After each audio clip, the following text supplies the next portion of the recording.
आप सभी का स्वागत है एक और नए व्लॉग में। आप लोगों ने उत्तराखंड के प्राचीन मंदिरों और बहुत सारे रहस्यमयी कहानियों के बारे में जरूर सुना होगा। तो आइए आज आप भी हमारे साथ दर्शन कर लीजिए उत्तराखंड की धारी देवी माँ के। उत्तराखंड के सभी लोग माता के चमत्कारों से वाकिफ हैं, लेकिन जिन लोगों को माता के चमत्कारों के बारे में नहीं पता है, आज उनको मैं थोड़ी सी जानकारी अपनी माता के बारे में जरूर दूंगी। माता का मंदिर उत्तराखंड के श्रीनगर से करीब 14 किलोमीटर दूरी पर है, जहां पर हर दिन एक चमत्कार होता है जिसे देखकर लोग हैरान होते हैं। और हो भी क्यों ना, क्योंकि हमारी माता दिन भर में 3 रूपों में दिखाई देती हैं। सुबह के समय कन्या के रूप में दिखती हैं, दिन के समय युवती के रूप में और शाम के समय बूढ़ी महिला के रूप में। यह मंदिर नदी के बीचों बीच स्थित है। देवी काली को समर्पित इस मंदिर के बारे में मान्यता है कि यहाँ पर मौजूद माँ धारी देवी उत्तराखंड के चारों धामों की रक्षा करती हैं। माता को पहाड़ों के तीर्थ यात्रियों के रक्षक की देवी भी माना जाता है। बहुत सालों पहले बाढ़ आई और बाढ़ इतनी भयानक थी कि वो मंदिर को भी साथ बहा ले गई। अब मंदिर बहा तो मंदिर के अंदर की सारी मूर्तियां भी बह गई। बाढ़ के साथ साथ मूर्तियां तो बह ही गई थी। किसी को कोई उम्मीद नहीं थी कि यहाँ पर अब कभी भी मंदिर दिखेगा, लेकिन भगवान की महिमा को कौन ही जान सकता है। माता की मूर्ति धारो गांव के एक बड़ी सी चट्टान के पास जाकर टकराई और वहीं फंस गई। उसी रात माता धारो गांव के लोगों के सपने में आई और उन्होंने कहा कि मैं इस चट्टान के नीचे दबी हुई हूँ, मुझे निकालो। तो लोग दूसरे दिन खुदाई में लग गए और उस चट्टान के नीचे जाकर जब देखा तो माता का सही में वहाँ सर मिला।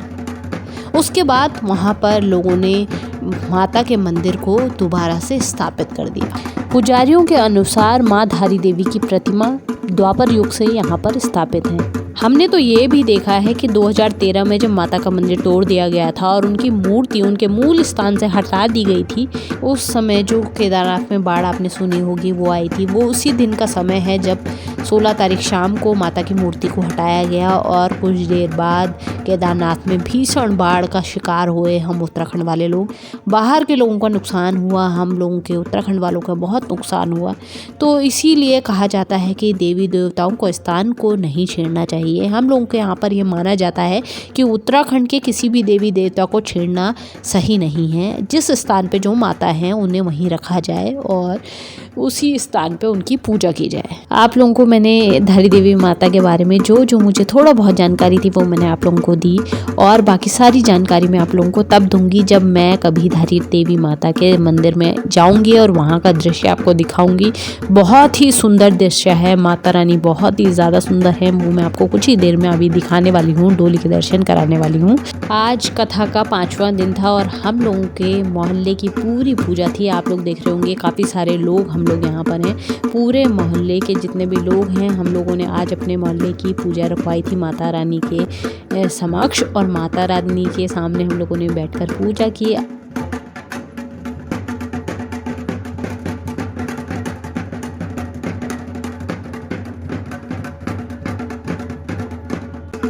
अब मैं पहुंच गई हूँ माता रानी के बिल्कुल करीब। माता रानी के बिल्कुल पीछे की साइड में मैं हूँ और सामने से आप देख रहे हो सारे लोग अपने जो भी श्रृंगार का सामान लाए हुए थे वो सब चढ़ा रहे थे, तो इसीलिए हर एक को टाइम लग रहा था बहुत ज़्यादा। अब आप देखिए किस तरीके से यहाँ पर डोली के ऊपर हम लोगों ने माला चढ़ाई, फिर हम लोगों ने यहाँ पर चुन्नी चढ़ाई, फिर जितना भी सामान था सब ने अपना अपना चढ़ाया। इस तरीके से सामने से अब मैं आपको दिखा रही हूँ कि हम लोग चढ़ा के आ गए हैं अपना। तो आप लोग भी देखिए किस तरीके से यहाँ पर पूजा होती है। तब रे मम ध्यान रहे सिंहासन में बलमूर्ति रहे, हर वक्त घड़ी रहे ध्यान तेरा, प्रति सांस करो गुणगान तेरा, मन में न डरो अपराध मेरा, दया मूर्ति जगन्नाथ तेरा, तुमरे भरोसे पर जिंदगी है, तुम्हारे चरणों पर बंदगी है। कुछ मंत्र नहीं, कुछ तंत्र नहीं, कुछ इसी तरीके से पूजा हो गई थी पूरी। और अब डोली का बुलावा होता है, जिस घर में डोली उस घर में जाती है, लोग बुलाते हैं डोली को अपने घर में। तो आप ये देखिए छोटे छोटे बच्चे हैं जो ये डोली को अपने घर ले जा रहे हैं, और साथ में वो अंकल जिनके घर में डोली अब जाने वाली है। तो यहाँ पर सबसे आगे जाते हैं ढोल, और आप देख रहे हैं जैसे ढोल आगे आगे चल रहे हैं और पीछे से माता की डोली जा रही है। और अब हम लोग भी माता की डोली के साथ उनके घर तक जाएंगे कुछ देर के लिए, और उसके बाद पहुँचेंगे हम लोग, फिर अपने घर जाएंगे।